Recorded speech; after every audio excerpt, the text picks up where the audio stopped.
Purihin nila ang kaniyang pangalan sa sayaw. Magsiawit sila ng mga pagpuri sa kaniya na may pandereta at alpa. Pumuri nawa ang mga banal sa kaluwalhatian. Magsiawit sila sa kagalakan sa kanilang mga higaan. Ano nga ito mga kapatid? Pagka kayo'y nangagkakatipon, ang bawat isa sa inyo'y may isang awit, may isang aral, may isang pahayag, may wika, may isang pagpapaliwanag. Gawin ninyo ang lahat ng mga bagay sa ikatitibay. Magkaingay kayo na may kagalakan sa Panginoon, kayong lahat na lupain.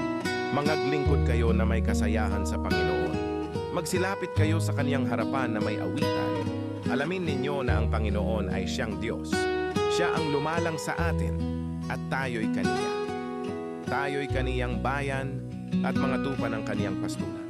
Magsipasok kayo sa kaniyang mga pintuang daan na may pagpapasalamat at sa kaniyang looban na may pagpupuri. Mangagpasalamat kayo sa kaniya at purihin ninyo ang kaniyang